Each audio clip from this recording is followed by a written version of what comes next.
Viewer discretion advised.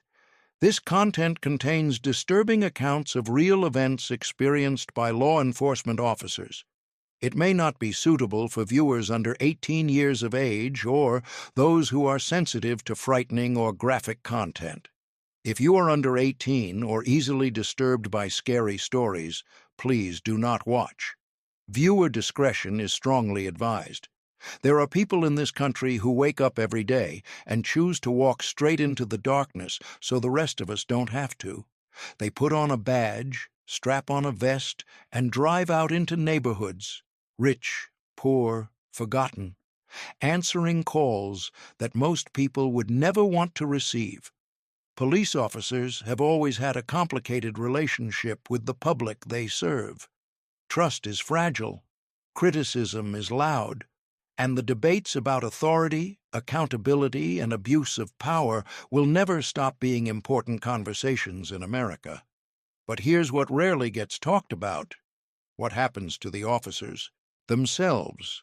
What do they see on the other side of those doors? What do they carry home after a shift that went sideways in a way they could never have prepared for? What keeps a retired cop staring at the ceiling at 3 a.m., replaying a night that happened 15 years ago like a film reel that just won't stop? Tonight, we're going to explore those questions, not through politics, not through headlines, but through the actual accounts of men and women who wore the badge, walked through those doors, and came out the other side permanently changed. These are not campfire stories. These are not urban legends. These are real accounts from real law enforcement veterans, adapted and reconstructed to protect identities, reflecting actual incidents that altered the course of their careers and, in some cases, their lives. What you are about to read will disturb you. Some of it will confuse you. Some of it will make you feel deeply uncomfortable in the way that only the truth can. These stories will make you rethink what you think you know about the woods at night, about isolated roads in rural America, about how close ordinary people can come to something monstrous without ever knowing it. We have 4 stories tonight, 4 retired officers, 4 nights they will never forget. Let's begin. Story 4, The House on Meridian Lane. My name doesn't matter anymore. I retired after 31 years in law enforcement, the last 22 of them with a mid-sized department in central Ohio. I've dealt with things that would make your stomach turn: bar fights, overdoses, fatal accidents, crimes against children. You build up a kind of scar tissue after a while. You have to. Otherwise, the job destroys you. But there's one night I've never been able to get scar tissue over. It happened on a Tuesday in late November, during one of those weeks when the cold comes in fast and the streets feel emptier than usual. My partner at the time was a guy named Ray Callahan, 15-year veteran, sharp instincts, a man who didn't rattle easily. We'd been riding together for 4 years, and we'd developed the kind of shorthand that only comes from time and shared danger.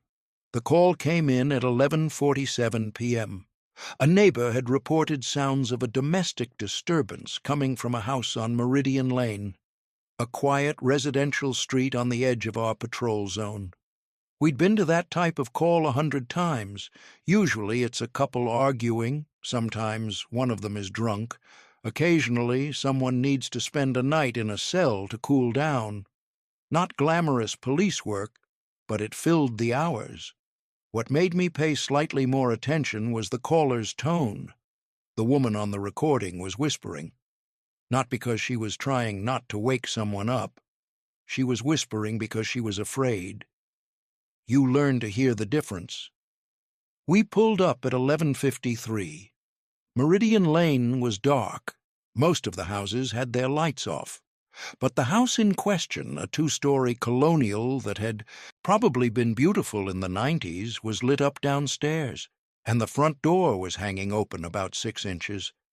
I remember the cold air hitting my face when I stepped out of the cruiser. Ray was already ahead of me, hand resting on his holster. I hadn't drawn yet. Force of habit, I suppose. You try not to escalate until you have to. The smell hit us before we even reached the porch. I've described that smell to people over the years, and I've never quite gotten it right. The closest I can come is this. Imagine the inside of a chemistry lab that someone has been living inside for months, overlaid with something sweet and burnt and biological that doesn't belong anywhere near a residential neighborhood. There was marijuana, yes, thick and unmistakable. But underneath that, cutting through it, was something sharper, something that stung the back of your throat. Ray and I exchanged a look. We both knew. This wasn't just a domestic. This was a drug house. We called out, announced ourselves. Standard procedure. No response, but we heard movement from upstairs. A dull, heavy thump, like something being dragged across a hardwood floor. Ray signaled me to follow. We moved up the staircase slowly, hands ready, listening. 3 doors at the top of the landing. 2 were partially open. 1 was closed, and it was from behind that door that we'd heard the sound. I knocked hard. No answer. I knocked again, louder this time, and announced our presence clearly. Still nothing. Ray gave me the nod. I put my shoulder into it. The door swung open, and the smell became something I cannot fully describe to you in polite language. It was the smell of death. Not metaphorical death. Literal, physical, organic decomposition. It was everywhere, immediate, coating the back of my throat before I could even reach for my flashlight. Ray hit the light switch. The room flooded with harsh overhead light, and what we saw has lived in my memory every single day since. There was a body on the mattress in the corner of the room. I will not go into graphic detail out of respect for the dead, but I will tell you this. The body had been there long enough that there was no question about what we were looking at. Ray turned to me, and his face had gone to stone, that flat professional mask cops learn to wear when they need their brain to keep working and their emotions to wait. He told me to clear the rest of the upstairs. I told him I would. I wish I could tell you I moved confidently. I didn't. My hands were shaking. There is a difference between knowing intellectually that danger might be present and feeling your body react to it in real time, and my body was reacting at full volume. Every instinct I had was screaming at me to get back to the car and wait for backup. But I cleared the rooms. The first open door revealed a bathroom, old fixtures, mold on the grout, nothing threatening. The second revealed what appeared to be a child's room that had been stripped bare of everything except a rusted metal cot pushed against the far wall. No windows, no ventilation, the kind of room that makes you feel claustrophobic the second you step inside. I checked it, cleared it, moved on. Then Ray shouted from across the hall. I was back through that door in 2 seconds flat, gun drawn. There was a man pressed against the wall near the bedroom window, shirtless, skeletal, skin that looked like paper stretched over a bad sculpture. He had the unfocused eyes of someone who had been using heavily for a very long time. Ray had him at gunpoint. I moved to cover the door. That's when something grabbed my ankle. I don't mind admitting to you that I nearly discharged my weapon out of sheer involuntary terror. I looked down, and there was a hand, a thin, pale hand, reaching out from under the bed, wrapped around my ankle with surprising force. I stomped down on the arm, hard, which caused the hand to release. A woman slid out from under the frame. Mid-30s, barely dressed, shaking, eyes dilated so wide they looked like twin black holes. She tried to stand and couldn't. I got her cuffed without further incident. Ray had the man secured. We started moving them toward the stairs. Both of them were shouting, incoherent, looping fragments of sentences that didn't connect to anything. The woman kept repeating a name. The man was cycling through profanity like a broken radio.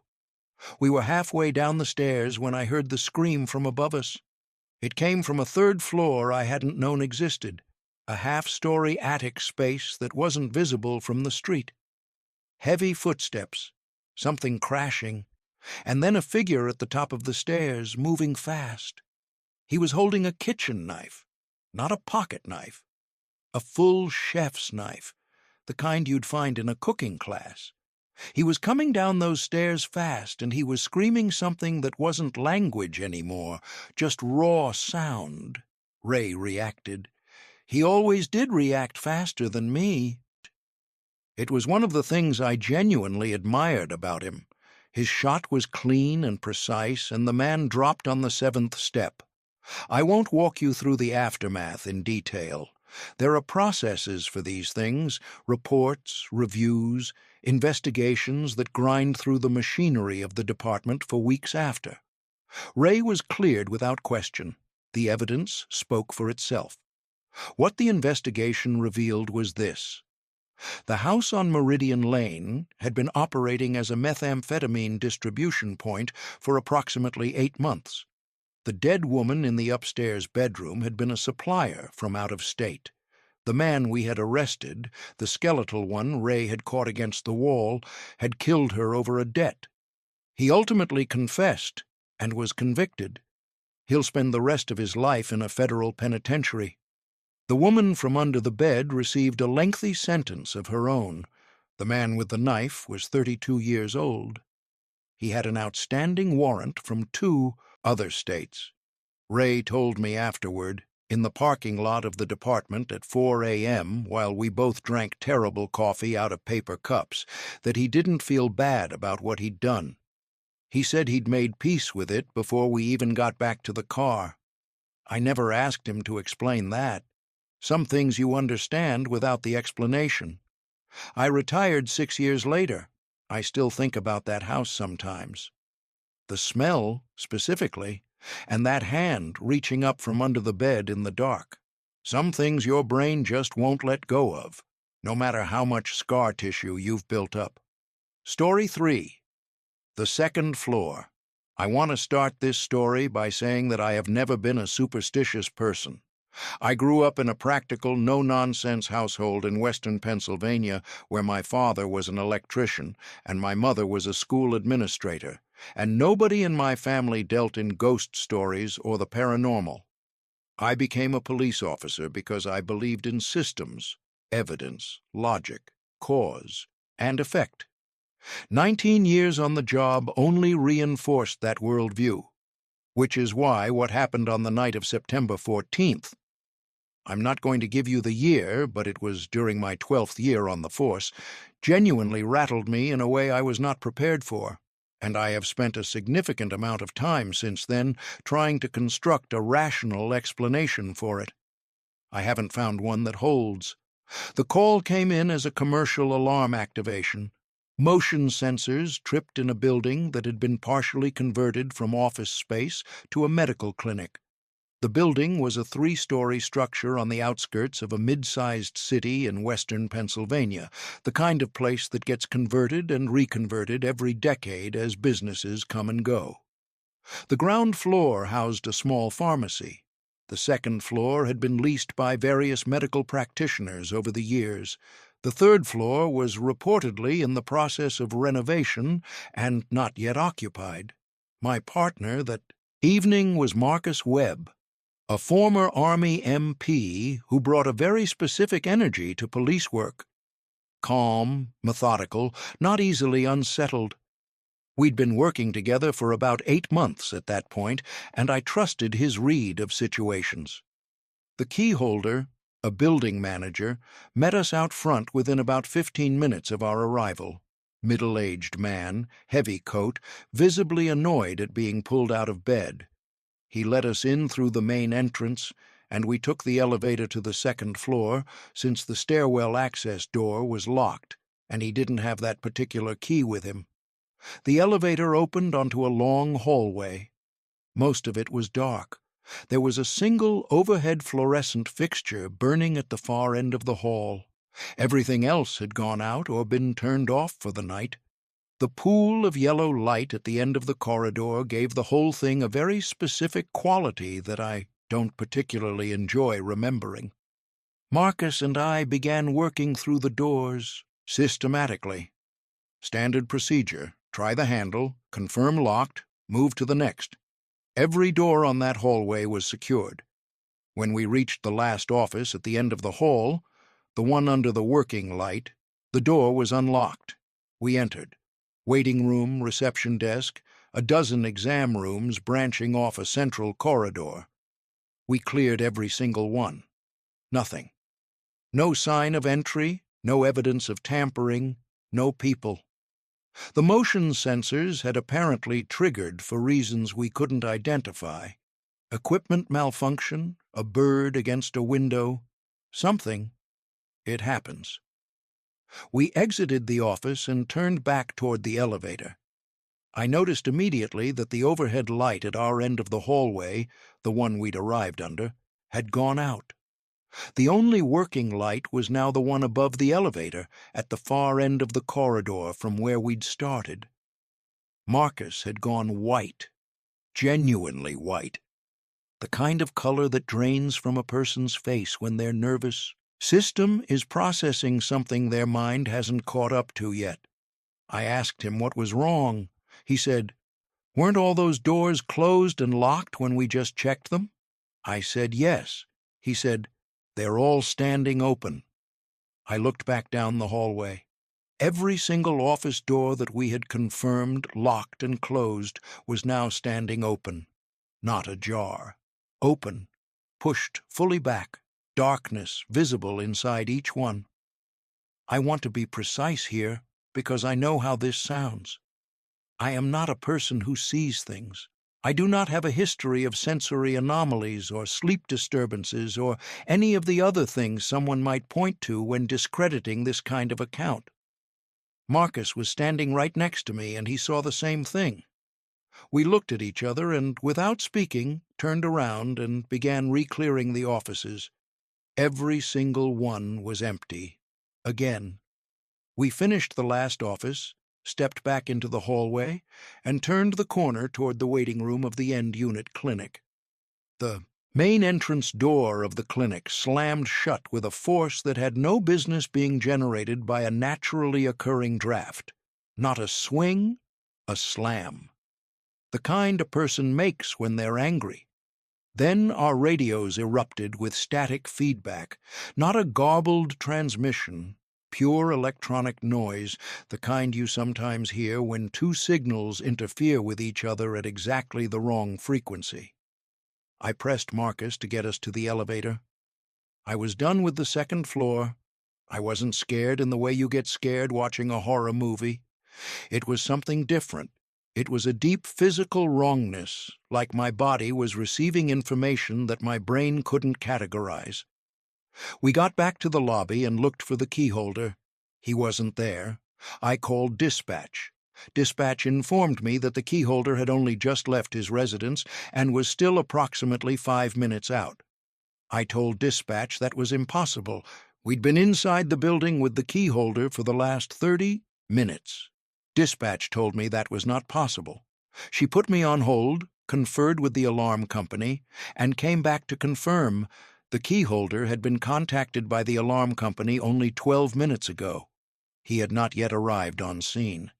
He was still en route. He pulled up 4 minutes later, a completely different vehicle from the one the man who had let us inside had arrived in. A different man entirely. I asked her to describe the individual who had led us into the building. She asked me to describe the man we'd been with first.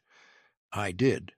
Tall, late 50s or early 60s, gray hair, gray jacket, glasses, walked with a slight forward lean. Very calm. Hadn't said much. She was quiet for a moment.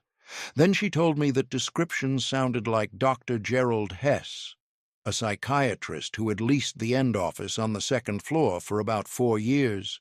She said he'd been a regular presence in the building, very quiet, never any issues.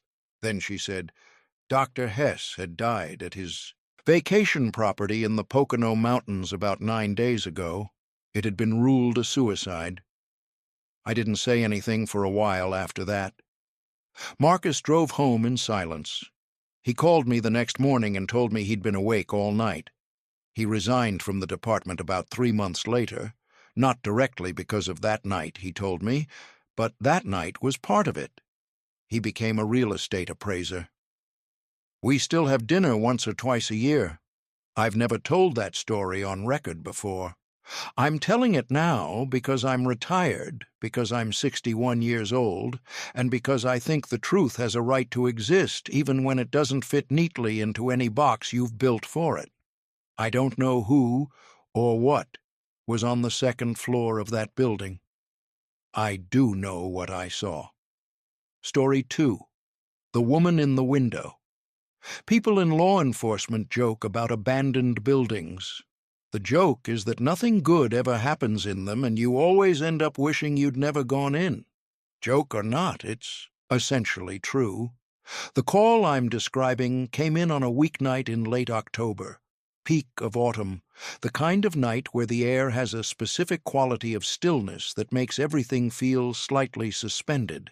I was working patrol in a small city in upstate New York, covering a mixed residential and commercial zone that included several buildings that had been standing empty for the better part of a decade. The report was a noise complaint.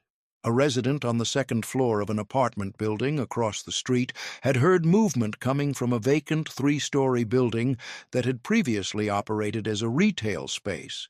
First a pharmacy, then a grocery store, then nothing for years. The caller thought it was probably a trespasser. We got those calls regularly. Sometimes it was teenagers, sometimes it was a homeless individual looking for shelter. Rarely was it anything more serious than that. I arrived solo. My backup was tied up on another call, and the incident priority wasn't high enough to wait. I parked in front of the building, checked it from the outside, and found the main entrance on the ground level unlocked. Not broken, unlocked, which meant either someone with a key had been there recently, or the lock had been faulty for a while. Inside, it was exactly what you'd expect. Stripped walls, exposed concrete floors, overhead fixtures without bulbs, so the only light came from street lamps filtering through dirty windows. The building had been gutted in preparation for a renovation project that apparently never happened. The metal shelving units were still bolted to the walls from its retail days. The checkout counter was still there, fixed to the floor. Everything else was gone. I cleared the ground floor methodically. Every aisle, behind the counter, the back storage area, the staff bathroom. Empty. Then I took the stairs to the second floor and ran the same procedure. Also empty. I came back down, stepped outside into the cold air, and reached for my radio to call in the all clear. That's when I looked up at the building. There was a woman in the second-floor window. She was standing perfectly still, looking directly down at me. Long gray hair, not the gray of someone elderly, but the uniform steel gray of someone who'd gone gray early. It hung down past her shoulders in loose, uncombed sections. She was wearing something dark, and she was smiling. It was the smile that stopped me more than anything else. Not a pleasant smile, not a nervous smile. It was a smile that had something deliberate in it, a quality I can only describe as taunting, like she wanted me to see it, like she was amused. I went back in immediately. I was back up those stairs in under 10 seconds. I went directly to the window where I'd seen her. The area was clear. I ran every aisle. I checked behind the counter. I went back through the storage room and the bathroom. Nothing. Not a footprint in the dust that hadn't been made by my own boots. I stood in the middle of the second floor for a moment, genuinely confused. You do the math in your head. I'd been outside for maybe 8 seconds before I came back in, another 10 seconds to get back to the right floor, another few seconds to cross to the window. Even moving quickly, she'd had maybe 25 seconds to disappear from a position with no stairs visible from where she stood and nowhere obvious to hide. It didn't add up. I went back outside. I looked at my cruiser. I looked at the street. I took a breath. And then I looked up at the window. She was there again. Same position, same hair, same smile. I went back in. I was running this time. I took the stairs at speed, turned down the main aisle, heading straight for that window. I nearly missed her, not because she was hiding behind something, not because she'd gone into a back room. I nearly missed her because she was on the ceiling. I caught it in my peripheral vision first, a shape that wasn't right for the room, a darkness on the ceiling that didn't belong. I stopped and turned my flashlight upward. She was up there. I don't know how else to say it. She was pressed against the ceiling tiles, both hands gripping what appeared to be utility hooks that had been installed in the ceiling structure at some point during the building's renovation work. The kind used to hang display racks from overhead. Her feet were braced against the metal frame of the suspended ceiling. Her body was horizontal, face angled downward, looking directly at me from maybe 12 feet above the floor, and she was still smiling. I stared at her for what felt like a long time but was probably about 3 seconds. Then my training kicked in, and I told her clearly and firmly that she needed to come down immediately, or I would call for additional units, and this would become significantly more complicated than it needed to be. She came down with a speed and ease that made absolutely no sense given the position she'd been in, like the whole effort cost her nothing.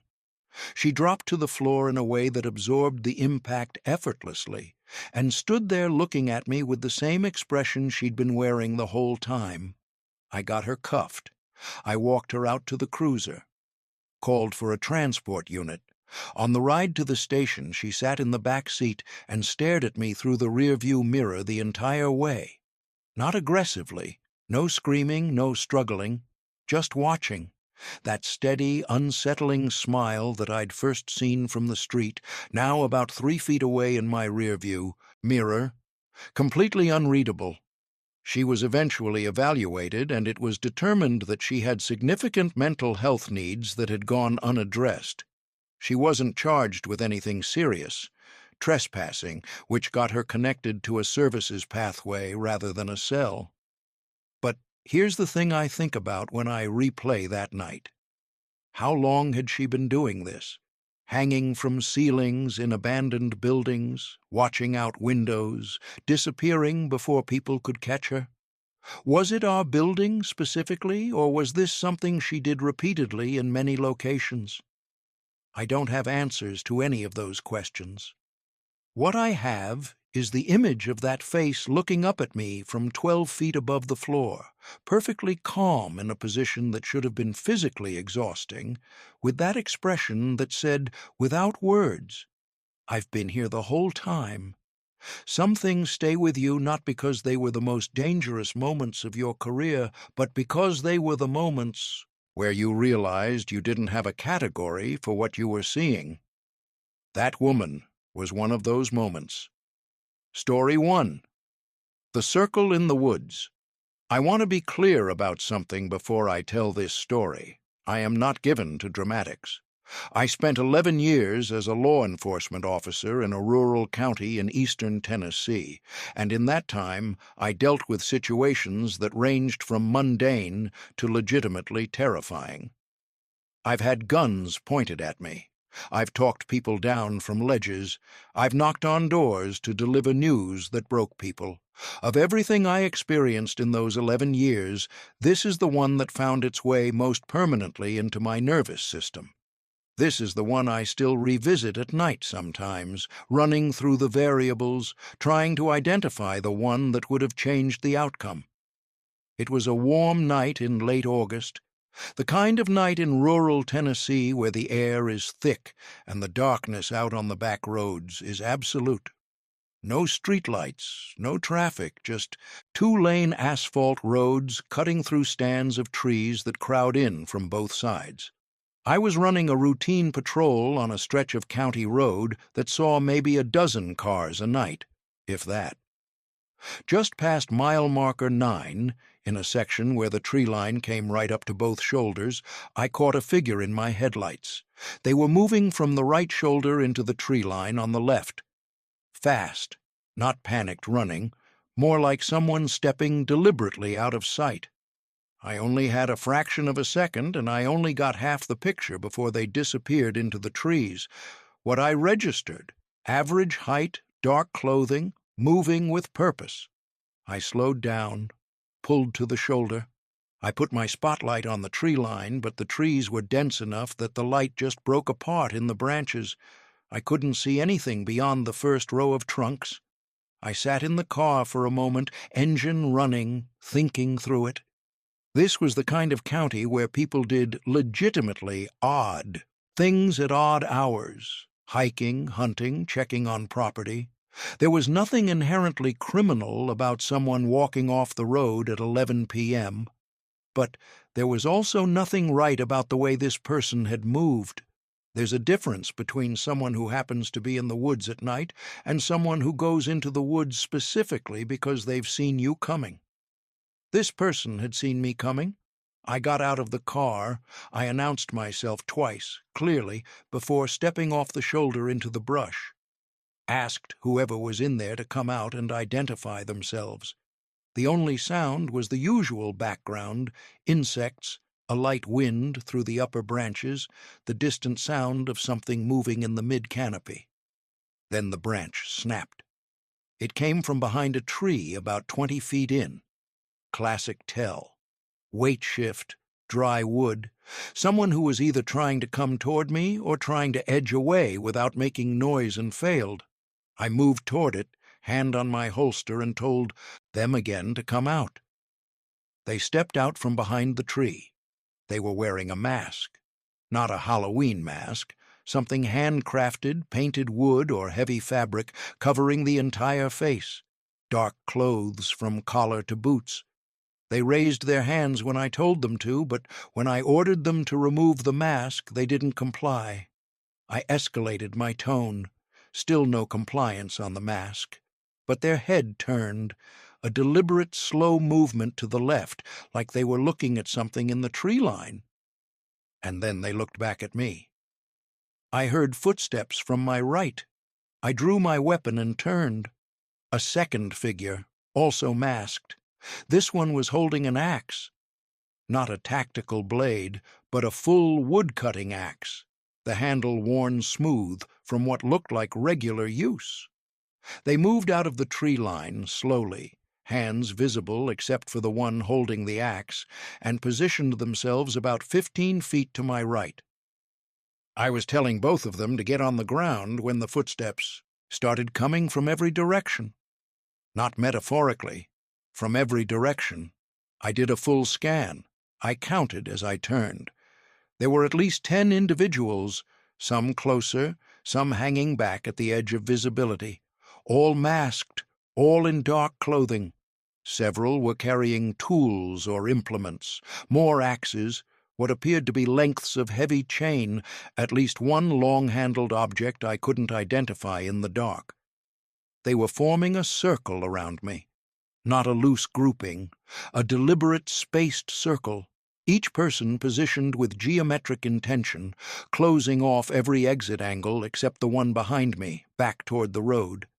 I stood in the center of that circle with my weapon raised, turning slowly, trying to maintain visual contact with all of them at once, and my brain was running about 12 calculations simultaneously.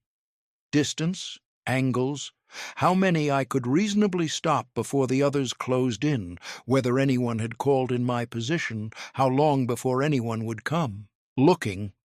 The physical sensation of standing in the center of that circle is something I can only describe as profound wrongness. Not just fear, though that was absolutely present, but a deep structural alarm that I believe is wired into human beings at the most primitive level. The feeling of being surrounded by things that intend you harm and are organized enough to have planned for your presence. Nobody spoke for what felt like a very long time.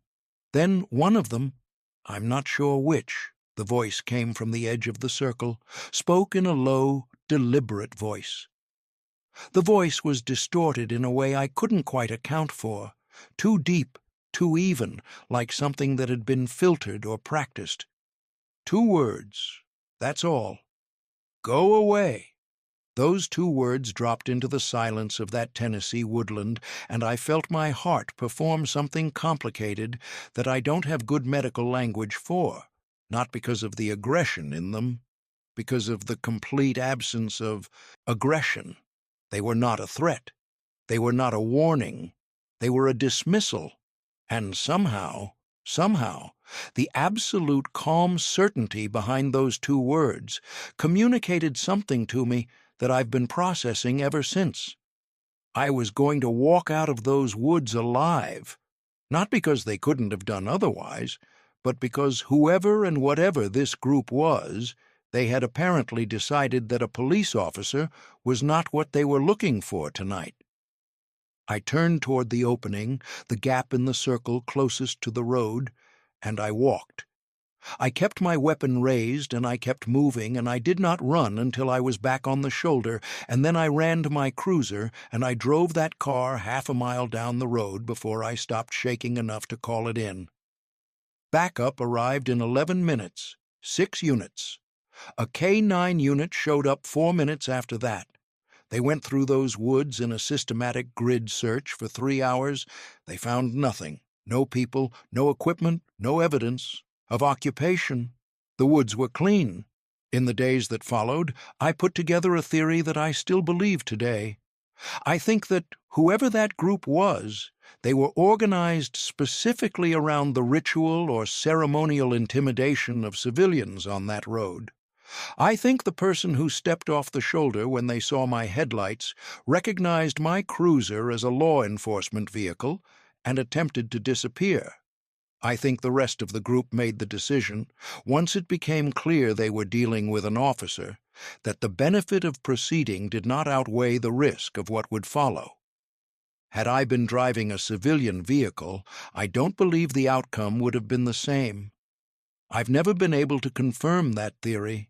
There are no records of incidents on that stretch of road that match what I experienced either before or after that night. Whoever they were, they either moved on or became more careful.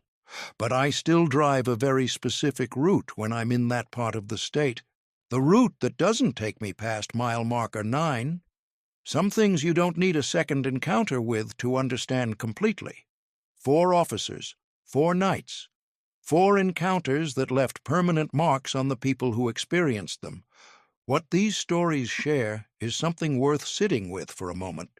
In each case, the officer showed up because it was their job, because someone called, because they chose, every single day, to step into the spaces that most people step away from. They didn't know what was waiting for them. They rarely do.